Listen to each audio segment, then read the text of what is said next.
C'est un plaisir de vous retrouver sur Twi TV et la radio Watt FM tous les week-ends pour partager l'actualité nationale et internationale à travers les commentaires et aussi les analyses des différents médias. Et à ce numéro, il sera essentiellement question de la situation nationale avec l'annonce d'un meeting par la Confédération générale du travail du Burkina CGTB, un meeting rejeté par une partie de la rue. Et en seconde partie d'émission, il sera question du Mali avec le processus de retrait de la MINUSMA.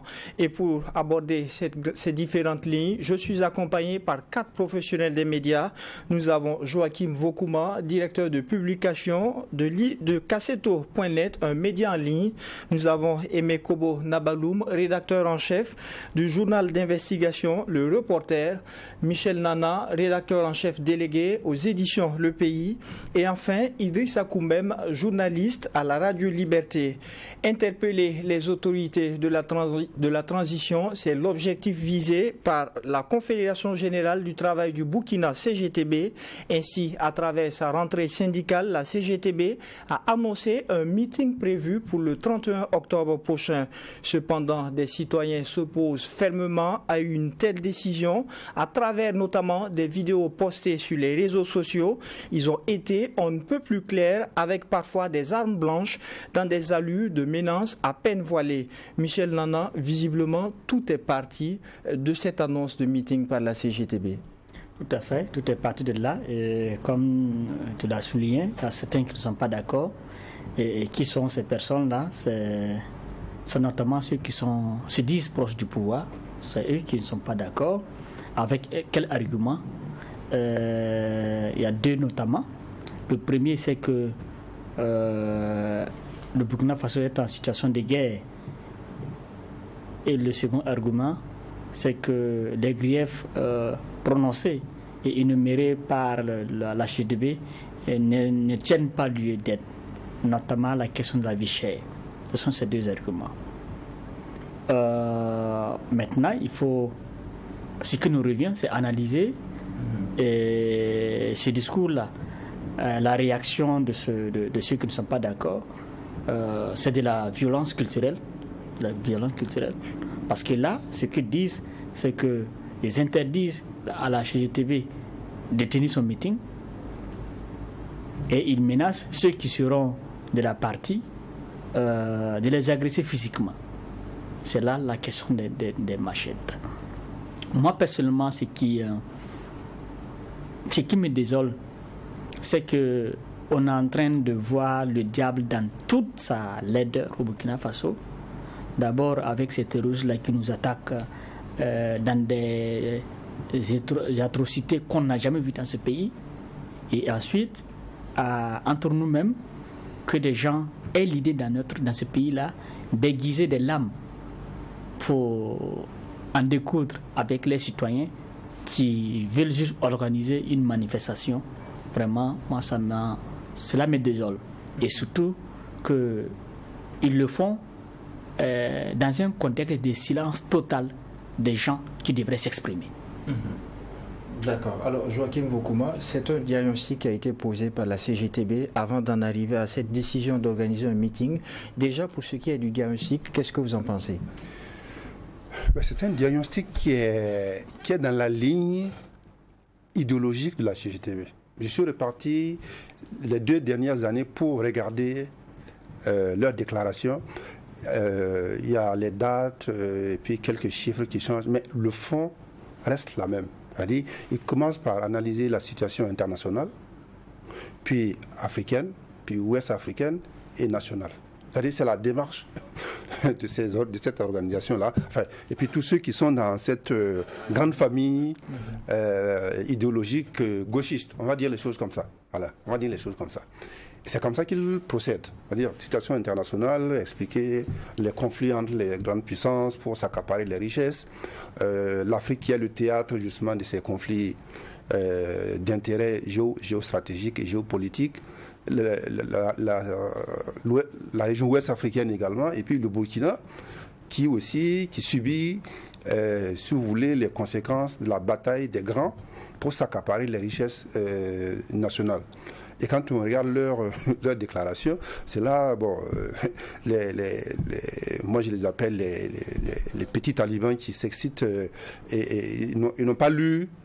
Ils n'ont pas lu la déclaration parce que quand j'entends dire que la CGTB veut vendre le Burkina à la France, dans leur déclaration, ils expliquent que le terrorisme que nous subissons n'est qu'une fabrication de la France, justement, pour faire une mainmise sur le Burkina, contrôler ses richesses. Et donc, c'est une contradiction absolue par rapport à ce qu'ils disent. Et puis, bon, c'est méconnaître aussi l'histoire un peu de la CGTB.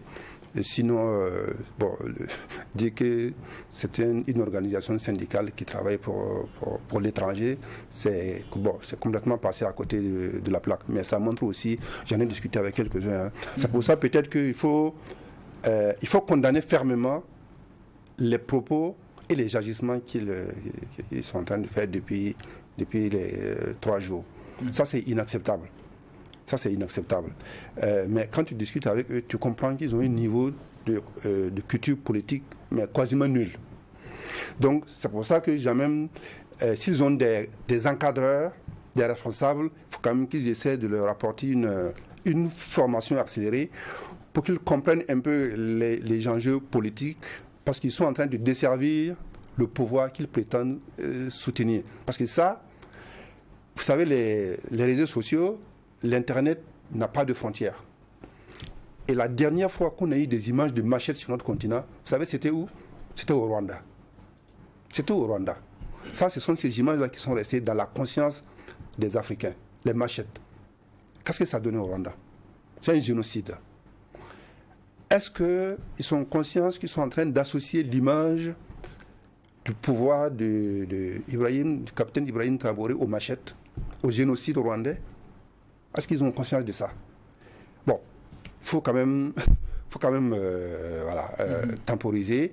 La CGTB est dans son droit d'organiser son meeting. Ce n'est même pas une marche, c'est un meeting. C'est vrai qu'il y a eu un peu de contradiction parce que pour certains, il s'agissait d'une marche. Non, c'est un meeting. C'est un meeting à la Bourse du Travail, c'est-à-dire dans la maison des syndicats.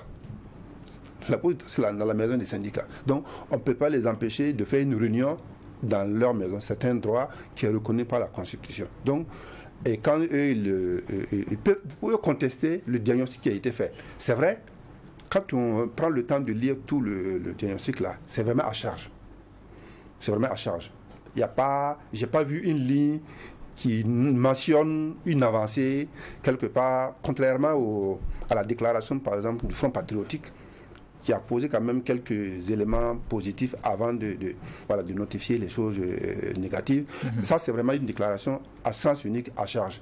Mais si vous voulez contester, il faut les contester aussi par des moyens démocratiques, parce que là, ils sont hors du champ de la République. Et ça, ce n'est pas acceptable. Alors, Aimé Nabaloum, la CGTB qui remarque un certain nombre de manquements en termes de gouvernance et qui annonce finalement un meeting d'interpellation, une partie de la rue le jette. Comment est-ce que vous l'analysez? Bon, moi, l'activité en elle-même, c'est la rentrée syndicale donc de la CGTB, une activité donc, qui marque le début des activités au niveau national de l'ensemble donc des syndicats affiliés donc à cette confédération. Mais c'est pas la seule structure qui marque son entrée donc dans ce pays. Mais à l'occasion, on donne comment on appelle la ligne de conduite.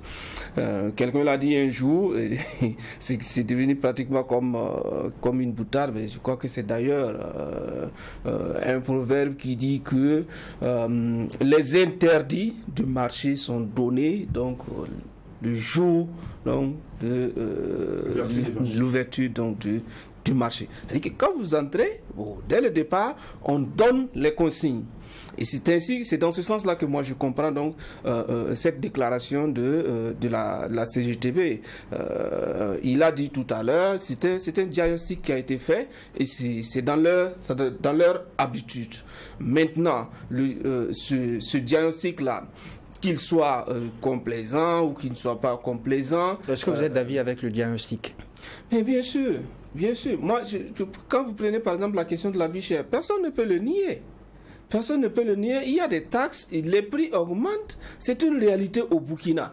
Maintenant, la question est de savoir, est-ce que j'accepte ou je refuse? C'est ça donc la question. D'aucuns vous diront que la réalité n'est pas seulement propre au Burkina.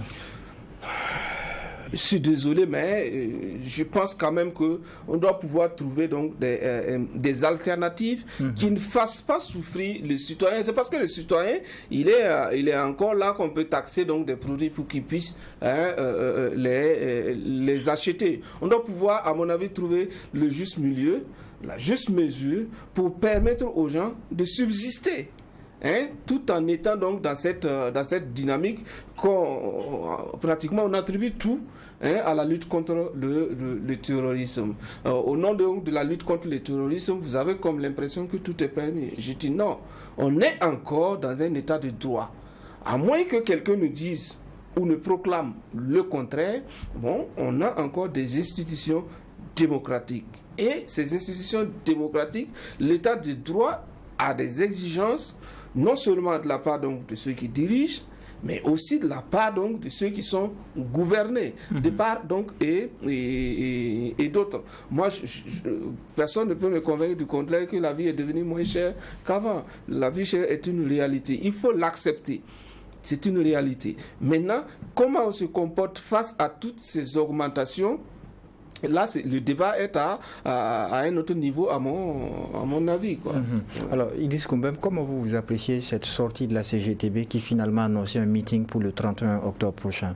Je crois que dans le fond, je n'aurai pas grand chose à dire au regard du développement de mes prédécesseurs qui ont déjà tout résumé. Mais pour revenir sur la sortie de la CGTB, il faut dire que c'est, comme Aimé l'a rappelé, la rentrée syndicale de la CGTB qui a eu lieu, je crois que c'était le samedi 14. Et au cours de la rentrée syndicale, effectivement, la CGTB a fait une analyse de la situation et a projeté d'organiser un meeting d'interpellation. Bon, je ne vois pas en quoi il y a de quoi fouetter un chat à vouloir organiser un meeting, sauf à dire que l'on reproche quelque chose d'autre à la CGTB, sinon que les meetings d'interpellation, nous les voyons tous les jours, ne serait-ce que cette semaine-là, il y a eu un meeting, on va le dire ainsi, sinon une manifestation des élèves dans la Tapua pour interpeller en tout cas les autorités sur la question de l'éducation. Je crois que ça rentre dans ce même cadre-là également que la CGTB veut en tout cas interpeller sur un certain nombre de points. Et la question fondamentale pour moi, c'est de savoir est-ce que l'analyse qui a été faite sur la situation, elle est juste ou pas, ou bien c'est une réalité ou pas. C'est, à mon humble avis, sur ce point-là qu'on devrait mener le débat et non se déporter sur un autre terrain. J'ai comme l'impression que les gens ont peut-être une dent ou bien une phobie quand on parle de la CGTB. Sinon, ça ne devrait pas créer ce branle-bas qu'on a constaté de part et d'autre de la part des citoyens qui menacent jusqu'à aller vouloir attendre à la vie des organisateurs. C'est quand même regrettable et dommage qu'on en arrive à cette situation.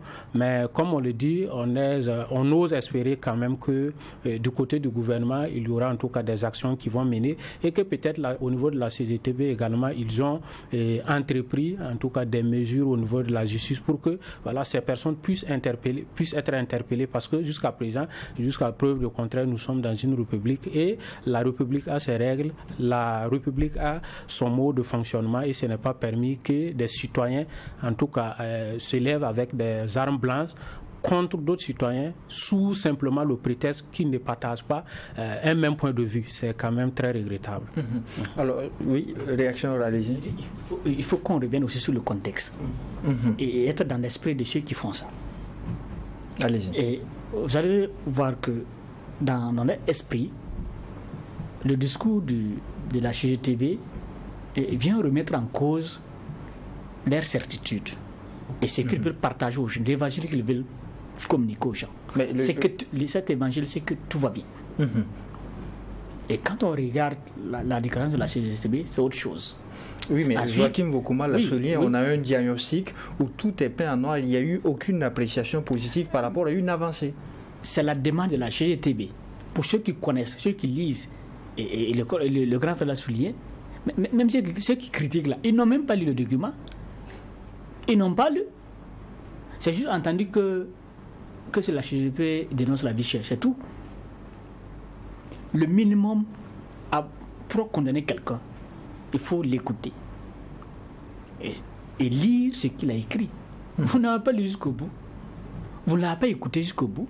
Vous n'avez même pas cherché à comprendre.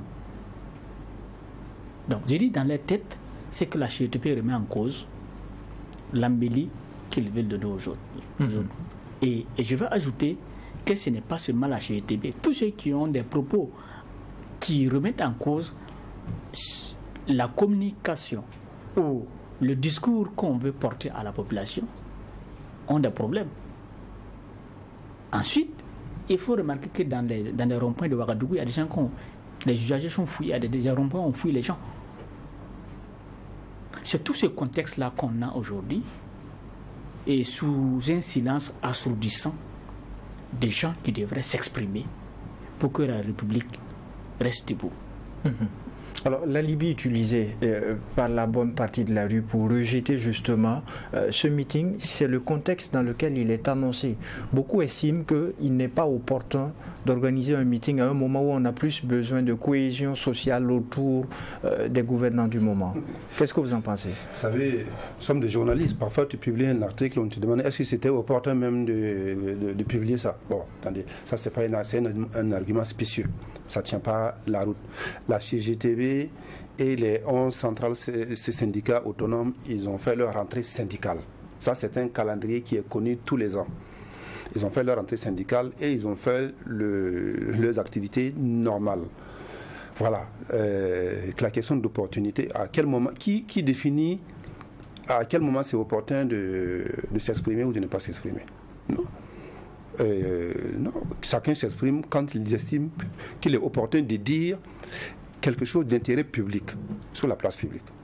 Et c'est ce que la CGT a fait. Il n'y a rien d'illégal dans ce que la CGT a fait.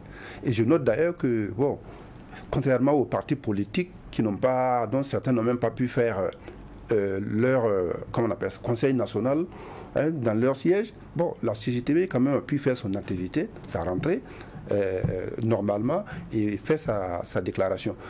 Comme l'a dit Michel, quand tu regardes tous les chiffres qu'ils ont publiés, ce sont des chiffres officiels. L'inflation à 17%. Ça, c'est pas une invention de la CGT. Les taxes, le sucre sous sucre qui a disparu des boutiques. Ça, c'est pas une invention. Ce sont des faits, effectivement, qui déstabilisent un certain nombre de personnes qui sont, qui sont, on va dire, des soutiens très, très zélés du pouvoir et qui ne supportent pas une remise en cause. Or, la politique, c'est pas cela. C'est ça, je dis quand même que ceux qui les encadrent là doivent un peu les aider à mieux comprendre comment. Moi, je comprends. Hein. Vous voyez, souvent, c'est des. Nous, on a l'habitude de débats contradictoires.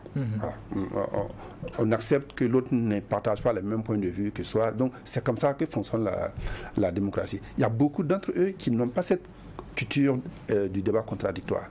Donc, comme depuis longtemps, il y a une sorte de, on va dire les choses, de terreur. Voilà, on dit les terreurs qui s'abattent sur le pays. Il n'y a que qu'on entend.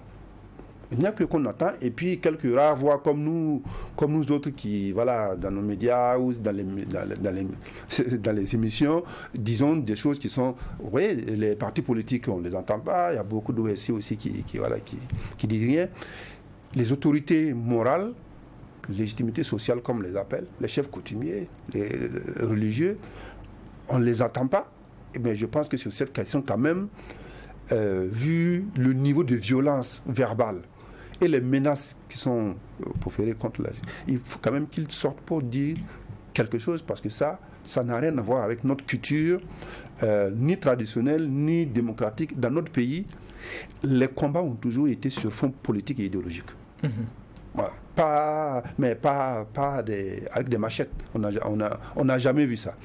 Et il ne faudrait pas que le pire se produise, parce que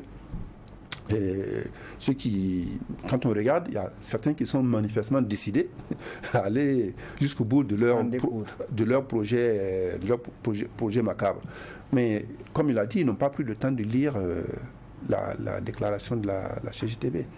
Parce que c'est la même CGTB qui avait lancé une grève en 2015 contre le putsch, qui était à l'époque conduit par un certain Bassol Mabazier, qui est resté à la tête de la CGT plus de 10 ans.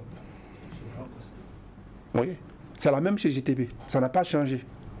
Ça n'a pas changé. C'est pas parce que c'est Moussa Diallo qui est à la tête de la CGTB. Ça n'a pas changé. La ligne idéologique n'a pas changé. Le regard sur l'actualité économique, les politiques menées, voilà, ils dénoncent l'endettement auprès du FMI et la Banque mondiale. Vous savez que le FMI et la Banque mondiale étaient là au mois de février. Il y a un accord qui a été signé, qui était validé par le conseil d'administration. Donc, c'est tout ça que la CGTB dénonce, mais ça, c'est conforme à sa ligne politique et idéologique. Juste pour, c'est pas pour monopoliser, juste une chose. Rappelez à ceux qui manifestent là, s'ils se renseignent un peu sur l'histoire de la CGTB, la CGT, ils comprendront que c'est l'organisation qui a formé les premiers dirigeants africains. Les Sékou Touré, là, c'est la CGT qui les a formés, qui sont devenus plus tard les chefs d'État patriotes, voilà, dans le sens qu'ils disent. Et cet ADN-là reste toujours la même chose. Donc, quand on veut critiquer quelque chose, il faut prendre le temps quand même de comprendre comment fonctionne cette chose-là. Sinon, on passe à côté. Et comme je le disais tout à l'heure, ça c'est la meilleure, ça c'est la pire des soutiens, le pire des soutiens qu'il puisse apporter au capitaine Ibrahim dans la conduite des affaires de l'État. Et je ramène encore la question même du contexte dans lequel on se trouve. Parce que pour la plupart de ceux qui rejettent justement ce meeting-là, ils estiment que nous sommes dans un contexte où il y a tout de même une évolution sécuritaire, une évolution sur un certain nombre d'aspects. Ils voient un diagnostic qui a été posé, un diagnostic qui fait nulle part mention de cette avancée. Et pour tenir un meeting, oui, je l'ai mentionné. C'est là le problème. Je l'ai mentionné. Mais non, par rapport au diagnostic même qui a été posé par la CGTB. J'ai dit que le diagnostic était à charge. J'ai dit ça. Mais est-ce que ça vaut le coup de brandir des machettes et de dire aux femmes de dissuader leurs maris d'aller au meeting, sinon elles seront des veuves, il y aura des orphelins? Est-ce que ça vaut le coup? Non. La réponse n'est pas à la hauteur du diagnostic. Sortez des éléments factuel pour contredire la CGTB. On est dans un débat démocratique. On n'est pas dans une guerre civile, parce que ça, c'est ce qui se prépare. Oui, allez-y, Michel Nana. Nous sommes dans un pays où, désormais, on ne veut pas la contradiction. Parce que la contradiction est vue comme un moyen de déstabiliser le pouvoir. Il y a quelques semaines, vous vous rappelez que il y a eu beaucoup de fichiers qui ont été arrêtés. Il y a quelqu'un qui a perdu la vie pour histoire parce qu'on le soupçonne de préparer un coup d'État. On s'est dit que ceux qui critiquent la CGTB, c'est que si les syndicats commencent à manifester, il se pourrait qu'au niveau social, il y ait un bouillonnement, parce que quand même il y a des gens qui ne sont pas contents de beaucoup de choses qui se passent, mais ils se taisent. Donc si la CGTB si les syndicats commencent à s'exprimer, ça veut dire que quelque part, dans l'opinion, d'autres personnes vont commencer à s'exprimer. Et quand on va commencer à s'exprimer, il y aura quand même des équilibres. Ceux qui ne sont pas contents risquent de se faire entendre. Donc il faut tout faire pour étouffer ça. Je crois que c'est exactement le fond. Exactement le fond. Parce que depuis quelques années, ceux qui sont arrivés au pouvoir là, ce n'est pas le même chemin ils sont venus, non? Ce n'est pas le même chemin. Comme je prends dans la chute de Roc là. Mais les manifestations syndicales, c'était pratiquement... C'était devenu un comportement. Manifester là, c'était devenu un comportement des syndicats. Tout au long du règne des Rocs là.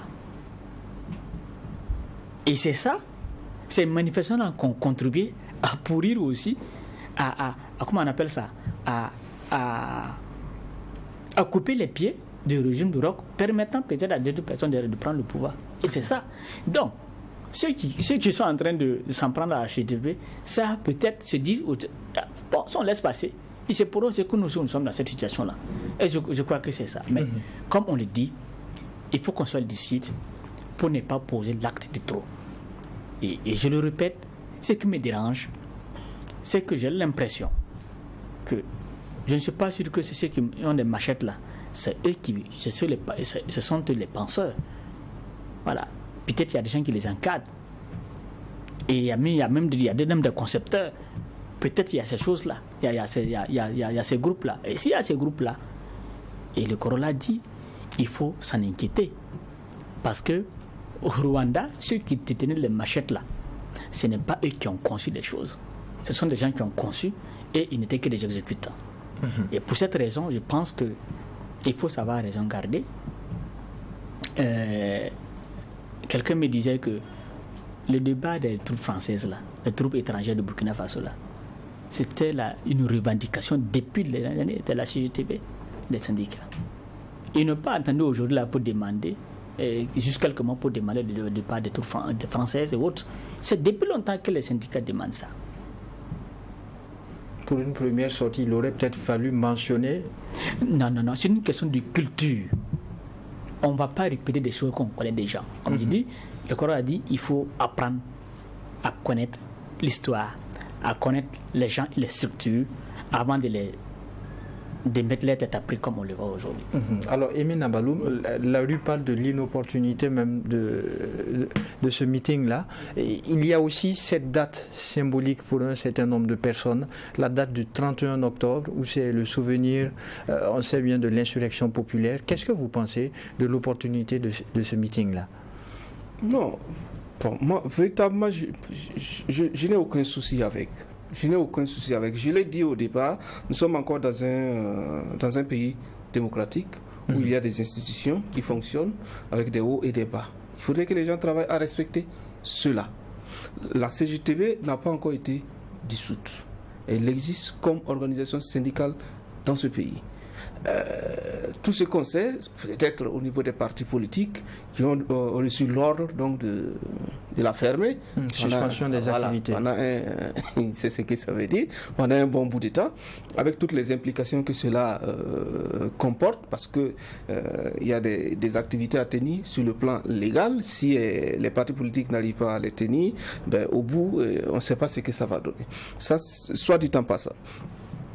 Toujours par rapport à cette opportunité. On lit l'inopportunité donc du meeting à la situation nationale, la lutte contre le terrorisme. On doit être focus lutte contre le terrorisme. Je suis parfaitement d'accord. Il y a des gens qui ont été formés pour faire cela. Il y a des volontaires qui sont allés se donner pour cela. Il y a même certains qu'on oblige à aller faire cela. Mais le pays là, c'est pas aussi que ça. Il y a non seulement la lutte contre le terrorisme, mais bon, on a un gouvernement qui mène des activités. Ça veut dire que, en plus de la lutte contre le terrorisme, il y a la gestion du pays qui doit continuer, quoi. Il y a la gouvernance vertueuse qui doit se poursuivre, qu'on doit revendiquer. Et je pense d'ailleurs que c'est dans l'intérêt donc des dirigeants donc de la transition, aussi bien le gouvernement et tous ceux qui sont autour là. C'est dans leur intérêt que des gens attirent leur attention sur un certain nombre de choses. Michel estimait tout à l'heure qu'on n'aime pas la contradiction. Oui, mais selon son avis. À ce moment, on fait véritablement fausse route. Le roi, aussi puissant soit-il, souvent il écoute les tresses la nuit, avant donc de prendre la décision le lendemain. On a des conseillers toujours pour pouvoir prendre conseil avant donc de pouvoir décider. Et la mission des conseillers, de tous ceux qui sont autour donc du palais royal, leur mission donc c'est de dire au roi, là, ne prenez pas telle décision contre telle veuve, contre telle famille, contre telle personne qui aurait failli à telle ou telle règle. C'est de donner véritablement les bons conseils. Si vous voulez, c'est de décider pour que le roi il porte la parole de façon publique. Mais si vous avez un chef de famille qui ne veut pas être contesté, dont les règles, il ne faut pas... Vous partez droit dans le mur. Ça a toujours été démontré partout. Oui, mais jusqu'ici, un pouvoir... il ne s'agit pas du chef de l'État lui-même qui dit qu'il ne veut pas de contradiction. C'est la rue, visiblement. Mais c'est ceux qui défendent le pouvoir. C'est ceux qui défendent le pouvoir. Le chef de l'État lui-même, il a dit lors de son dernier entretien, ceux qui veulent manifester, ils sont libres de manifester. Moi, je le prends au mot. Il a dit lors de l'entretien, ceux qui veulent manifester sont libres donc de manifester. Ça a été dit. Mais pourquoi des gens qui se disent soutien du chef de l'État ne veulent pas que d'autres mènent des activités? Soit dit, et une fois de plus, j'insiste pour dire, la critique est bien. Elle doit même être attendue du pouvoir. Je l'ai dit au début, par exemple, du pouvoir du MPP, où certains zélés s'en prenaient aux journalistes, notamment parce qu'on critiquait des actions du pouvoir. Je l'ai dit, un pouvoir, il se critique. Si vous obligez les gens à ne pas vous critiquer, ben, vous partez droit dans le mur. Je ne dis pas que c'est la cause donc du coup d'État du 23 janvier 2022, je ne dis pas que c'est le cas, 24, je ne dis pas que c'est le cas, mais ça y est pour quelque chose. Quand vous ne voulez pas qu'on vous interpelle par rapport aux actes que vous posez, mais ça veut dire que vous n'avez que votre seule intelligence. Et à ce moment, j'avoue, vous avez beau être l'homme le plus intelligent de ce pays-là, vous allez commettre donc des erreurs. Laissez que les gens vous interpellent sur un certain nombre de faits afin que vous puissiez donc les améliorer. Autre chose, et là où c'est encore plus grave, allez-y rapidement. Oui, 30 secondes, là où c'est encore plus grave, ceux qui sont sortis avec les machettes, se faire filmer, jusqu'à se faire filmer, pour menacer ceux qui voudraient aller à ce meeting-là, qui se verront trancher, donc se verront décoiffer. Voilà, se verront décoiffer d'une manière ou d'une autre là. Moi, on a véritablement donc touché le fond. Parce qu'il y a non seulement, si vous suivez un peu ce qui se passe, il y a d'autres institutions ou d'autres personnalités avaient même été menacées. J'ai vu entre-temps le directeur général de la Sonabel qui a été menacé. Gare à lui s'il coupe l'électricité dans leur zone où ils sont là, et gare à eux. Ces menaces-là sont sorties, c'est des vidéos qui ont été publiées. Ensuite, là, on menace la CGTB et ses membres. Gare à vous si vous sortez. Et dans d'autres vidéos, on menace le chef de l'État, soit dit qu'ils ne veulent pas qu'il aille en Arabie Saoudite. Après la visite de l'ambassadeur qui invitait donc le président de la transition en Arabie Saoudite. Vous voyez là où jusqu'où ça va. Pourtant, tantôt vous disiez que ce sont les soutiens du régime qui menacent en même temps le leader du régime. Mais justement, c'est là le problème. C'est là le problème. Comment on peut aller jusqu'à menacer donc le chef de l'État pour qu'il n'aille pas en Arabie Saoudite? On s'aligne chaque année pour aller là-bas, pour exécuter donc le pilier de l'islam. Bon, moi, je dis, il faut véritablement qu'on recadre un certain nombre donc de choses. Et là où je suis encore plus inquiet, c'est le silence. Lui l'a dit assourdissant de ceux qui doivent parler. Moi, les notabilités, légitimité sociale, là, beaucoup en ont pris pour leur grade, pour s'être exprimés à un certain moment.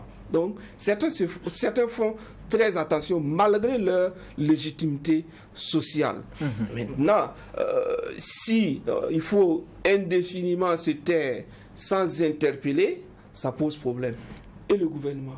Et justement, par rapport à ça, on s'attendait tout de J'aurais aimé, je le dis, j'aurais aimé que dès les premiers instants, que le gouvernement communique pour rappeler au moins aux gens que nous sommes encore en République. Si vous laissez faire, dès que ça déporte, pour rattraper, ça va être compliqué. Justement, étant donné la gravité de la situation avec les images que l'on a vues sur les réseaux sociaux, on s'attendait tout de même à ce qu'il y ait une sortie du gouvernement. Est-ce que vous comprenez un tel mutisme, Idrissa Koumbem? Justement, le silence du gouvernement est inquiétant et on ne peut pas, en tout cas, le comprendre. Voilà, c'est dire que jusque-là, on ne comprend pas pourquoi le porte-parole du gouvernement, le ministre en charge de la communication, en tout cas, qui est pourtant, en tout cas, très habile à produire des communiqués pour condamner et suspendre des médias, jusque-là ne réagit pas. Voilà, c'est tout ça là le problème. Parce que quand on analyse dans le fond, le gouvernement devrait en tout cas, dès lors qu'on a vu les vidéos qui ont circulé là, faire un communiqué ne serait-ce pour assurer et interpeller les gens aussi sur leur comportement parce que ce n'est pas républicain. Mais jusque-là, rien n'est fait. Mais nous espérons que, en tout cas, dans les jours à venir et avant la date indiquée, le gouvernement va en tout cas produire un communiqué, interpeller et surtout aussi recadrer parce que ceux qui manifestent, ceux qui s'opposent à la tenue du meeting se disent ou se réclament être en tout cas des soutiens ou bien des supporters du régime. régime. Donc, si vous supportez, quelqu'un vous supporte et que la personne ne prône pas ce que vous pensez, c'est de votre droit d'interpeller cette personne-là pour dire que ce n'est pas votre vision, ce n'est pas votre manière de faire que cette personne la défend. Et jusque-là, malheureusement, c'est ça, on ne comprend pas pourquoi le gouvernement, jusque-là, ne peut pas le faire. Mais ça peut s'expliquer aussi. Parce que, comme on l'a dit, il ne faut pas... Je pense que le gouvernement est en train de fabriquer un peu un monstre qui va lui échapper. Alors, le gouvernement n'est tout de même pas responsable de ce que la rue dit sur les réseaux sociaux. Écoutez, M. Kaboré, le chef de l'État a dit que c'est le peuple. Le chef de l'État a dit que ceux qui manifestent au niveau des rues là, c'est eux le peuple. Voilà, c'est la jeunesse consciente. Quand vous dites ça à des gens qui posent en tout cas des actes qui ne devraient pas, qui sont répréhensibles à la limite. Il y avait tout de même un contexte quand il l'a dit, il y avait eu des velléités de déstabilisation, de coup d'État et ces personnes sont sorties dans la rue. Alors, on ne va pas rentrer sur ce débat juridique, on pourrait dire même juridico-politique, pour lesquels on n'a pas les tenants et les aboutissants, mais on sait que quand il y a des tentatives de coup d'État, voilà, il y a toujours des institutions qui sont là. C'est vrai que voilà, les gens peuvent sortir, manifester ou bien apporter ou bien renoncer ou rejeter le coup d'État, mais c'est sortir dire que voilà, c'est le peuple, ce n'est pas des OSC qui manifestent, alors que même les manifestations qu'on a vues, ça prenait en compte aussi voilà, les menaces qu'on a et des situations que l'on vit. Quand des gens se lèvent, ils installent des barrières pour contrôler des gens à une certaine heure et à des lieux donnés. Voilà, il ne faut pas encourager cela. Mais si ces personnes sont là-bas et on ne dit rien, ils posent des actes, on ne dit rien. Donc, ça veut dire qu'à un moment donné, il ne faut pas être étonné, comme Aimé l'a rappelé, que ces mêmes personnes-là veulent que le chef de l'État lui-même pose des actes, voilà, ou n'est pas posé des actes qui, eux, ils ne veulent pas. Parce que le président l'a dit que c'est eux le peuple, et comme on le dit, c'est le peuple qui détient le pouvoir et c'est le peuple qui fait de ce qu'il veut du pouvoir. Et si c'est ainsi, la conception que l'on veut faire donner, bon, c'est regrettable. Ça veut dire qu'aujourd'hui, ces mêmes personnes-là peuvent s'organiser et dire que bon, à partir de maintenant, là, on ne vit plus dans une république. Tout ce qu'on a là, c'est terminé. Et si on laisse passer véritablement, j'ai vraiment beaucoup peur. L'État est pourtant le garant des libertés. Voilà, exactement. Malheureusement, ici, on n'a pas vraiment cette appréhension. Ça veut dire ceux qu'on a mis au devant de la chaîne ne prônent pas cela et ne comprennent peut-être pas cela. Voilà, on a vu des gens indexer d'autres personnes, les traiter. Voilà, le concept d'apatride est né. Quand on dit quelqu'un apatride, bon, je ne sais pas comment vous voulez que voilà, cette personne-là même se sente être un citoyen avec vous, parce que vous l'avez déjà qualifié, il n'est pas de la patrie. Donc c'est quand même regrettable que les gens arrivent à poser de tels actes. Et en tout cas, sur ce point, j'ose espérer que même au-delà du communiqué que le gouvernement, qu'on attend du gouvernement, lui-même, il va prendre d'autres actes pour recadrer cela. Parce que vous vous rappelez de ce qui s'est passé en Guinée, c'était comme ça, où l'opposition voulait manifester. Voilà, voilà, c'était aussi un pouvoir de transition dirigé par un capitaine où les gens étaient tranchés sur leur position. On a même incité des gens ou bien à contribuer à armer des gens pour aller s'en prendre aux manifestants le jour du 28 septembre au Stade, et on a vu ce que ça donnait.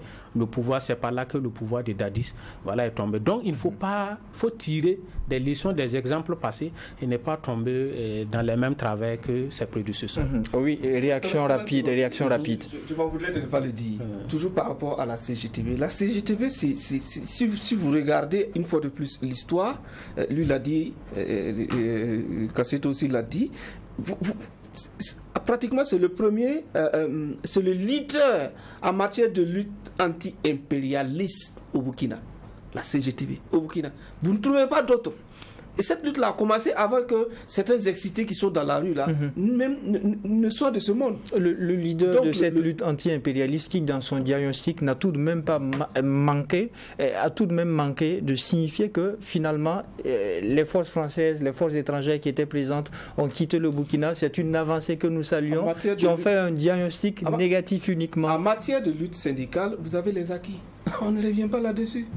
Les acquis, on ne revient pas là-dessus. Est-ce que la rue le comprend? Vous dites? Est-ce que la rue le comprend? Mais si la rue ne le comprend pas, c'est que la rue mène un mauvais combat. C'est que la rue a une mauvaise cible. Dans toutes les déclarations de la CGTB, vous verrez toujours le démantèlement des bases française au Burkina. Ça a toujours été dit. Et ce n'est pas ce n'est pas de tiers. Donc, techniquement même là, si vous regardez un raisonnement terre à terre, en principe, ceux qui veulent s'en prendre à la CGTB là, ils doivent s'allier à la CGTB. Parce que c'est eux qui prônent le départ de l'impérialisme. C'est la même ligne que la CGTB. Donc, c'est pour ça que je dis, G6, il est important que les gens se parlent. Il faut que les gens communiquent. Il faut faire des démarches d'une partie vers une autre partie. Sinon, si chacun va rester dans son coin, faire les thèses qu'il veut, poser les actes qu'il veut, à un certain moment, on va se retrouver, se regarder tous dans le miroir et puis se rendre compte qu'on regarde tous. On ne souhaite pas en arriver là. Mais est-ce que vous comprenez le mutisme au niveau du gouvernement? Est-ce que vous comprenez? Non, je ne comprends pas. Non, moi je m'attendais à ce que, à l'issue du conseil des ministres de mercredi, là, qu'ils disent quelque chose sur ça. Et ça, je ne comprends pas et je pense que le silence peut être mal interprété. Ça peut être interprété comme une caution. Et je ne pense pas que ce gouvernement-là soit dans cette logique de cautionner des menaces à la machette. Je ne sais pas, parce que ceux qui sont là-bas, je connais quand même quelques-uns là-bas, leurs convictions démocratiques, républicaines. Donc, je ne sais pas, je ne pense pas qu'ils aient ces convictions-là. Mais le silence ne peut pas continuer comme ça peut être polysémique. Donc, il faudrait bien qu'ils disent une chose. Mais je voulais juste ajouter une chose. Quand on a l'occasion de discuter avec des gens qui sont à l'extérieur, le chef de l'État a une bonne image à l'extérieur. Très bonne image. Voilà, notamment après le sommet Russie-Afrique et puis le discours de Bassalma Bazié à l'ONU, on a une très bonne image à l'extérieur. Même en France. Même en France. Même en France. Moi, j'en connais. Bon, j'ai des confrères qui sont là-bas, qui m'appellent, d'autres qui sont du Mali, du RDC, d'Afrique du Sud. Et même le Philippe Bas sont pleins. On a rencontré quelques confrères qui sont là, bon, qui sont venus avec une bonne image du Burkina, et la manière de gérer le pays, le discours et tout. Et ces machettes-là viennent détruire toute cette image positive-là. Donc, c'est dommage parce que, bon, je suis sûr qu'eux-mêmes n'ont pas conscience du mal qu'ils sont en train de faire à ce pouvoir-là. C'est pour ça que ceux qui doivent parler, nous, on aboie, ça n'a pas trop de portée, n'a pas trop d'incidence, mais il y a des gens dans ce pays, quand même, quand ils disent quelque chose, au moins, on écoute, et puis la justice doit faire quelque chose. Le procureur, j'ai vu la une de nos confrères de l'Observateur aujourd'hui, oui, voilà, la justice doit quand même se saisir de cette affaire-là, pour dire que ça, ce sont des choses qui ne sont pas acceptables, parce qu'il y a la Constitution qui existe. Il ne faut pas que ceux qui menacent les autres là oublient ça, qui garantit tous les droits, y compris la liberté d'expression. Alors, je termine, je continue là où il a terminé. Justement, quel est le rôle de la justice dans un tel contexte, où on sait que le gouvernement a été lent dans la communication jusqu'ici? Quel est le rôle de cette justice-là, finalement? J'aurais aimé ne pas répondre à cette question parce que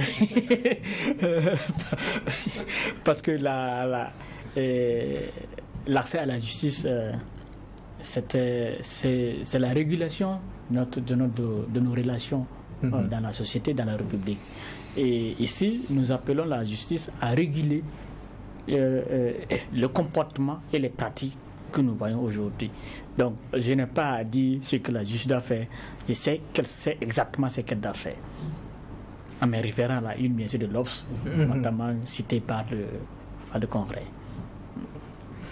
Et pour vous, qu'est-ce qu'il faut attendre de la rue, Emena Baloum? Non, pas de la rue, de la justice plutôt. Bon, que la justice fasse son travail. Et dans de telles circonstances, c'est d'interpeller les personnes qui auraient, de façon ouverte, proclamer ou revendiquer, donc promettre la violence à d'autres personnes pour les entendre. C'est ça la justice. On vous appelle, puis bon, on veut comprendre pourquoi vous avez dit telle ou telle chose. Si ça tombe sous le coup de la loi, bon, la rigueur donc de la loi devrait s'appliquer donc à vous. Si ça ne tombe pas sous le coup de la loi, vous repartez tranquillement donc dormir chez vous.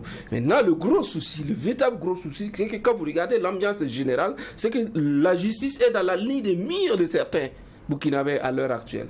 Cette justice-là est dans la ligne de mire de certains. La justice est aussi dans la ligne de mire de la rue. Bon, moi, vous savez... Il y a des vidéos où ils appellent carrément à reprendre en main la justice. Absolument. Voilà, du coup, la question de l'indépendance de la justice est pratiquement critiquée. Bon, les gens peuvent avoir leur raison par rapport à cela. Mais avant qu'on y soit, nous sommes là maintenant. Il faudrait que chaque acteur puisse donc jouer son rôle pour nous permettre donc, en tout cas pour réguler notre vivre ensemble. Mais si la justice garde le silence pour un fait, je crains qu'elle ne garde le silence pour un deuxième fait, pour un troisième fait, et à ce moment-là, on risque donc de se retrouver dans un contexte difficile donc à gérer. Une fois de plus, nous sommes dans un État démocratique. Il y a des institutions, il y a des pouvoirs qui fonctionnent avec des hauts et des bas. Il faut que ces pouvoirs, il faut que ces institutions-là, chacun joue son rôle pour nous permettre, en tout cas, de vivre dans une certaine quiétude, tout en luttant donc contre l'idée terroriste. Quoi. Et on va aller un petit mot. Très rapidement. Oui, très rapidement.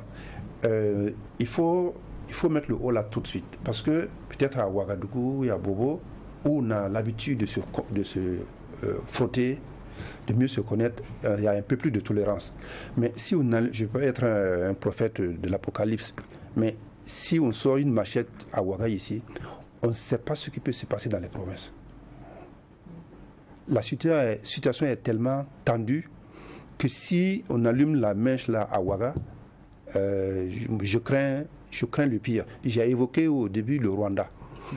Ça commence comme ça. Donc il faut que ça s'arrête tout de suite. D'accord. Et la transition est toute trouvée pour aborder le dernier sujet retenu pour cette tribune. Le gouvernement malien, à travers un communiqué, accuse la France de vouloir faire fuir la MINUSMA en lieu et place d'un retrait coordonné. Et Menabaloum, on se pose cette question. Qu'est-ce qui se passe avec ce retrait de la MINUSMA? Je dis c'est très compliqué. C'est très compliqué. Et moi, mon véritable souci, que ce soit au Mali ou que ce soit ailleurs, vous pouvez les nommer comme vous voulez. J'ai l'impression qu'il y a une certaine précipitation par rapport à un certain nombre donc, de choses. On veut que la MINUSMA quitte le Mali. C'est le droit le plus absolu donc, du Mali.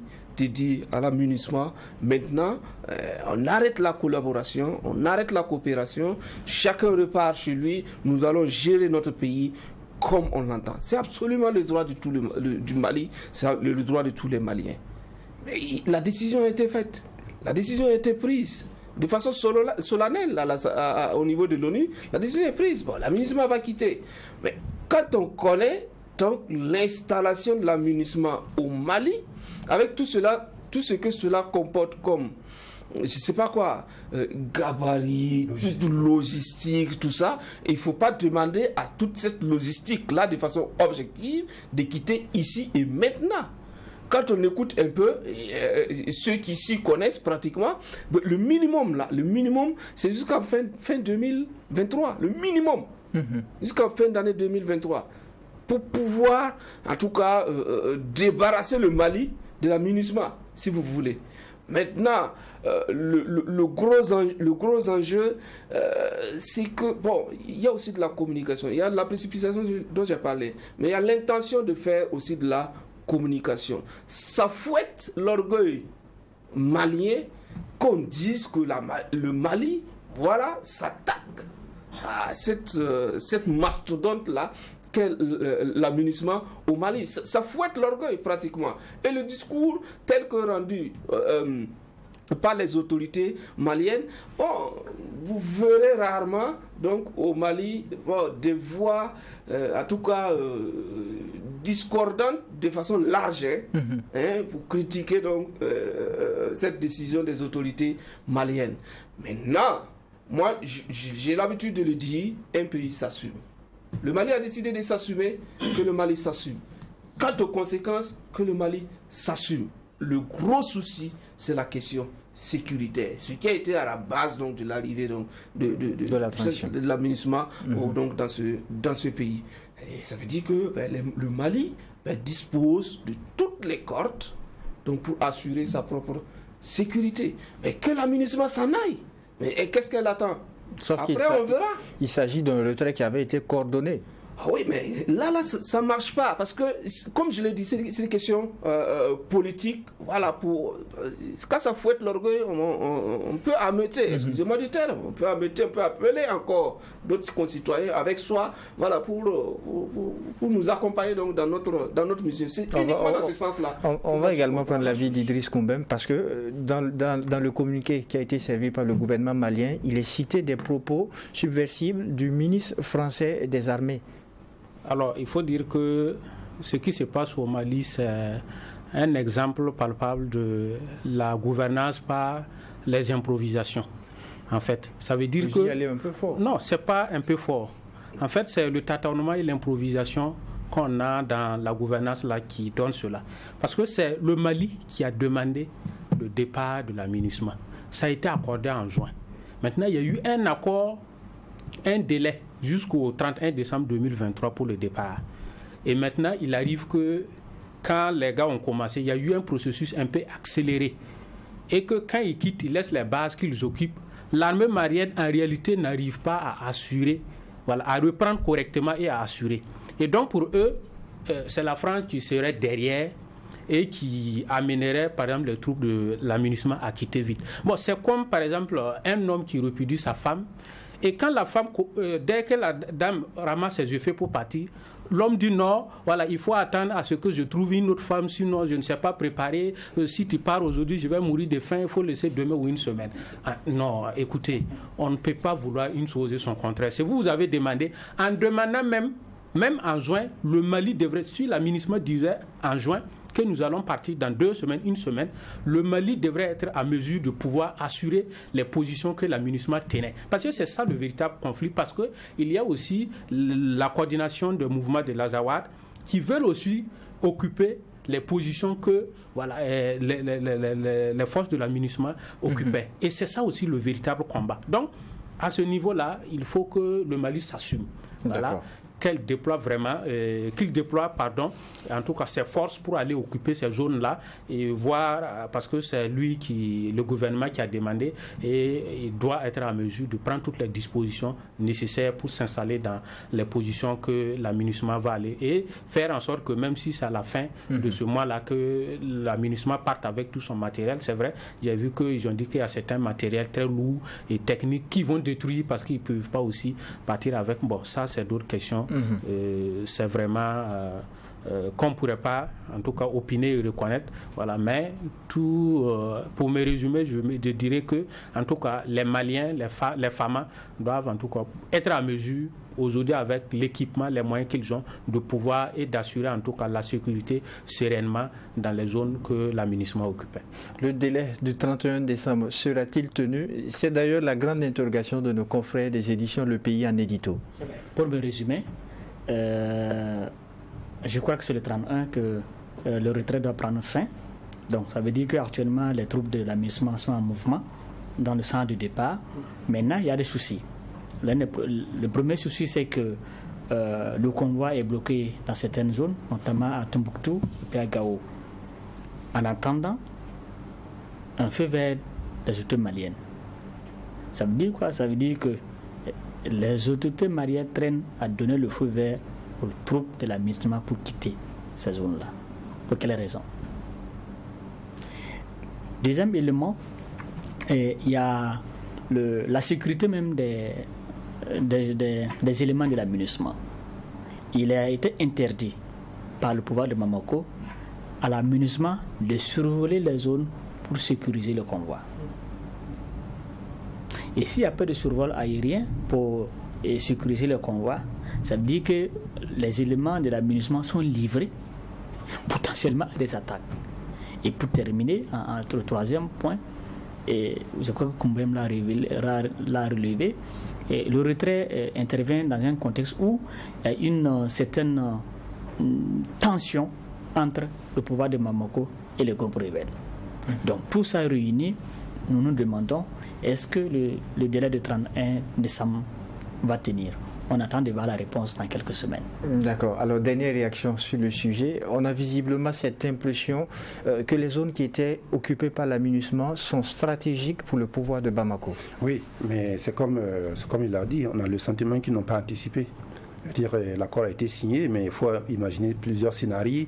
Un retrait à l'heure, un retrait en retard, un retrait anticipé, enfin plus tôt que prévu.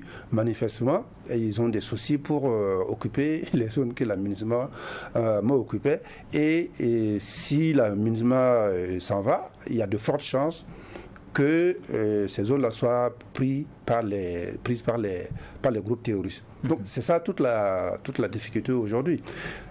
Maintenant, ça c'est la faute à qui? Ça c'est la faute au gouvernement du Mali de n'avoir pas pu anticiper cela. Ils ont peut-être... Bon, moi je suis pas... J'en ai assez de ceux qui... Quand on jette toujours la responsabilité sur les autres. C'est une décision souveraine, il a dit, de demander à la MINUSMA de partir. Il devrait même être content qu'elle parte le plus tôt possible. Non, le communiqué fait référence à des propos d'un ministre de la Défense d'un pays, la France. Oui, des propos subversifs. Oui, mais ils savent que la France ne fera rien pour faciliter le départ de la MINUSMA. Si elle devait donner un coup de main pour faciliter, elle ne fera rien. Ça, c'est le minimum qu'elle puisse faire. Voilà. Sinon, elle pourrait faire pire. Donc, tout ça, je pense qu'il faut anticiper tous ces éléments-là. Vous avez défini un ennemi entre griffes. Bon, qui vous regarde. Donc, et vous devez être en permanence aux aguets pour déjouer, effectivement, cette manœuvre contre vous. Aimé Navalou souhaite la parole, mais nous sommes en fin d'émission. Ainsi s'achève ce numéro de la Tribune des éditos, une émission qui donne uniquement la parole aux professionnels des médias. Merci à vous qui l'avez suivi, merci aux équipes techniques de réalisation et on se retrouve, Dieu voulant, le week-end prochain pour un autre numéro, mais d'ici là, portez-vous bien.